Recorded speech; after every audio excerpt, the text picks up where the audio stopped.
সরকারটাকে অচল করার জায়গাতেও কিন্তু আমরা যাব। আগামী ২৬ তারিখ যে আন্দোলনের ডাক দেওয়া হলো, এই সরকারের বিরুদ্ধে এই রাজ্যের কর্মচারীরা কোমর বেঁধে নেমে জনমত তৈরি করবে এই সরকারের বিরুদ্ধে। তাদের যাকে ভোট দেবেন দিন, এই সরকারকে নয়। মমতা ব্যানার্জির মতো মানুষ, যিনি মুখ খুললে পরে অপশব্দ ছাড়া অন্য কিছু বেরোয় না, তার মুখ থেকেও কিন্তু কোনো অপশব্দ বেরোয়নি আজকে ৩ বছর ধরে। সুতরাং এটা তো একটা বড় জয় বলতে পারেন। সরকার যেমন ৩ বছর ধরে বুঝে নিয়েছে যে হ্যাঁ, কর্মচারীরা আর সেই গোত্রে বাঁধা নেই বা সেই সুতোতে বাঁধা নেই যেখানে গিয়ে পরে শোনানো যায় যে তোমরা ভাই কুকুর বিড়ালের জাতি।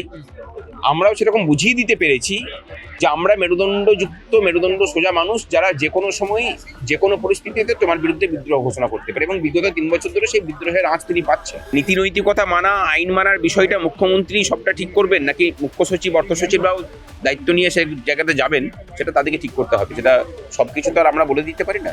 আইনগতভাবে যেমন মুখ্য সচিব এবং অর্থ সচিব বিপদে থাকবেন, রাজনীতিগতভাবে মুখ্যমন্ত্রী বিপদে থাকবেন। আমরা এটুকু বলতে পারি, 25% কমপ্লাই না করার জন্য যে মামলা হয়েছে, আমার মনে হয় এবার নড়ে চড়ে বসতে বাধ্য হবে। তারা ভাবতে পারেননি যে আমরা এত দ্রুত আদালত অবমাননার দিকে যাব। তারা ভেবেছিলেন হয়তো 31শে মার্চ পর্যন্ত আমরা অপেক্ষা করবো, কিন্তু রায়টা তো 31শে মার্চ পর্যন্ত 25%-এর কথা বলেনি।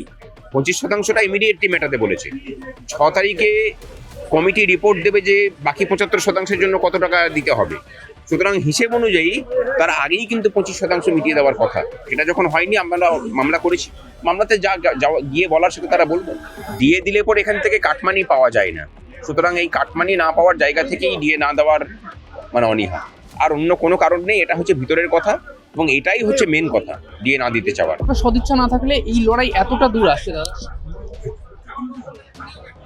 আসলে ভারতবর্ষে মনে হয় আন্দোলনের ইতিহাসও রচিত হচ্ছে পশ্চিমবঙ্গে।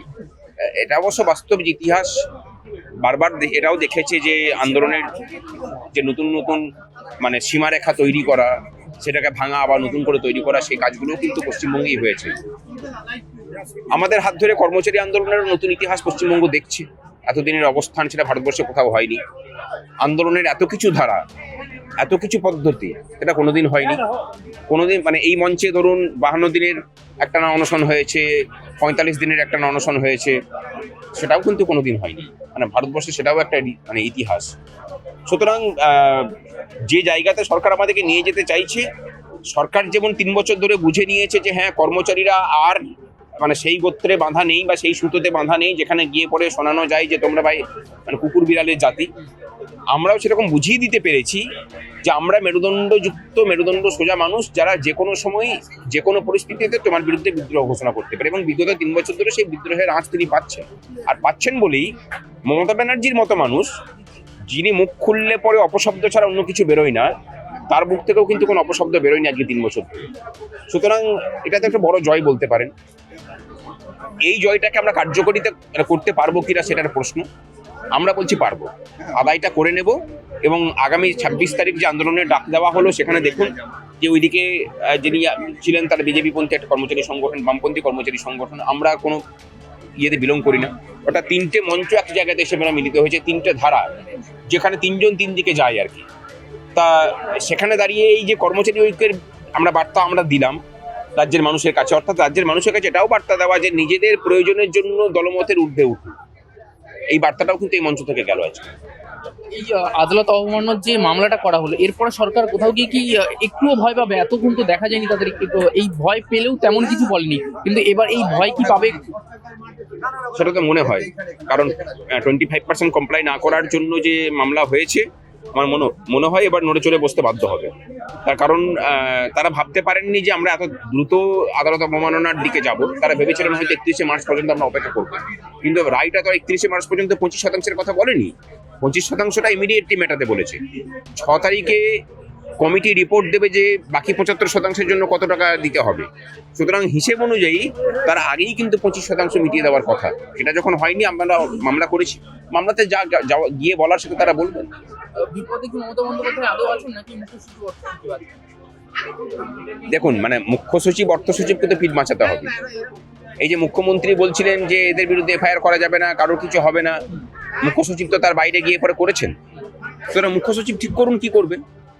সরকারের মানে নীতি নৈতিকতা মানা, আইন মানার বিষয়টা মুখ্যমন্ত্রী সবটা ঠিক করবেন, নাকি মুখ্য সচিব, অর্থ সচিবরাও দায়িত্ব নিয়ে সে জায়গাতে যাবেন, সেটা তাদেরকে ঠিক করতে হবে। সেটা সবকিছু তো আর আমরা বলে দিতে পারি না।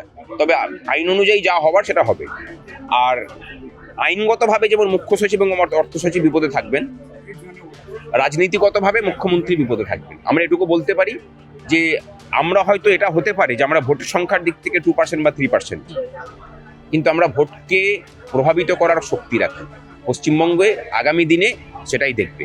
যদি প্রয়োজন পড়ে এই সরকারের বিরুদ্ধে এই রাজ্যের কর্মচারীরা কোমর বেঁধে নেমে জনমত তৈরি করবে এই সরকারের বিরুদ্ধে, তাতে যাকে ভোট দেবেন দিন, এই সরকারকে নয়। কিন্তু এখানেও অনেকে প্রশ্ন করছেন, এরপরেও কি মমতা বন্দ্যোপাধ্যায় কোথাও কি পার পেয়ে যাবেন? পার পাওয়ার আর জায়গা নেই। কারণ একদিকে প্রতিপক্ষ যেমন কোর্ট হয়ে আছে, কোর্ট যে রায় দিয়েছে সেই কোর্টের রায় যদি না মানে কোর্ট অবশ্যই প্রতিপক্ষ হবে। আর একদিকে আমরা আছি, তার পালাবার রাস্তা কোথাও নেই। আগত দিনে রাস্তার আন্দোলন কোন দিকে করা হচ্ছে? 26 তারিখের মিছিলের মধ্যে দিয়ে দেখতে পাবেন তার মুডটা। 8 তারিখেও আমরা মিছিলে নেমেছিলাম, দেখেছিলেন তার মুড। 26 তারিখে দেখতে পাবেন। তারপরে সরকারটাকে অচল করার জায়গাতেও কিন্তু আমরা যাব। এই 26 তারিখের আন্দোলনটা শেষ হচ্ছে মুখ্যমন্ত্রীর বাড়ির সামনে গিয়ে, এই ডেস্টিনেশনটাই কেন ঠিক করা হচ্ছে? না, মুখ্যমন্ত্রীর বাড়ির সামনে বলতে আমরা কি কালীঘাট চলো ডাক দিয়েছি। কালীঘাটের যিনি বসে আছেন তিনি আসলে ঠিক করে নিচ্ছেন যে মানে কি হবে না হবে। সেটা সবসময় যে তিনি মানে নবান্নের পদাধিকার বলে বসে পড়ে ঠিক করছেন তা কিন্তু নয়, তার থেকে বরং দলীয় জায়গা থেকে বসে পড়ে ঠিক করছেন। সুতরাং আমাদের মনে হয়েছে যে দলীয় জায়গা থেকে যেভাবে উনি সিদ্ধান্ত নিচ্ছেন তার প্রতিবাদটা করা প্রয়োজন, সেই জন্য কালীঘাট। মানে তিনি দলীয় না সাংগঠনিক সেটা বিচার করতেই, জিজ্ঞাসা করতেই আপনি যাবেন? অবশ্যই, যে কোন জায়গা থেকে কথাটা বলেছিলেন যে বিষয়টা বিচারাধীন, সেটার জন্য যাওয়া। কিন্তু এর পরবর্তীতে আপনারা যে আন্দোলনের ডাক দিচ্ছেন, মুখ্যমন্ত্রী তো আপনি বললেন যে এতদিন 3 বছর পর্যন্ত কিছু বলেননি, এই 3 বছরের লড়াই আরো কতটা রয়েছে? না, 3 বছর ধরে কিছু বলেননি সে কথা বলছি না, সেভাবে অপশব্দ প্রয়োগ করার মতো সাহসিকতা দেখাতে পারেননি। এখন এখন এখন বরং বাবা বাচ্চা করেন, যে বাবা আপনারা মেনে নিন আমাদের আর্থিক সংগঠনে, এইসব কথাগুলো বলেন। ঘেউ ঘেউ করবেন না, এইসব কথাগুলো বলার সাহস দেখাতে পারেন না। কিন্তু বিয়ে না দেওয়ার পিছনে আসল উদ্দেশ্য কি? ওটা তো আগে বলেছি, দিয়ে দিলে পরে এখান থেকে কাটমানি পাওয়া যায় না। সুতরাং এই কাটমানি না পাওয়ার জায়গা থেকেই দিয়ে না দেওয়ার মানে অনীহা, আর অন্য কোনো কারণ নেই। এটা হচ্ছে ভিতরের কথা, এবং এটাই হচ্ছে মেন কথা, দিয়ে না দিতে চাওয়ার। আর দিয়ে দিলে পরে এই রাজ্যের বাঙালি শ্রমিক তারা সঠিক পারিশ্রমিক পাবেন। ও চাই না বাঙালি জাতির কোনো রকম উঠে দাঁড়াক এই ধ্বংসস্তূপ থেকে। আর আমরা চাইছি লড়াইটা এই জায়গাতে দিতে, যে বাঙালি জাতির একটা পুনরুত্থান দরকার, একটা নবজাগরণের প্রয়োজন, আবার নবজাগরণের প্রয়োজন এই ধ্বংসস্তূপ থেকে উঠে দাঁড়ানোর জন্য। সেই লড়াইটা আমরা লড়ছি।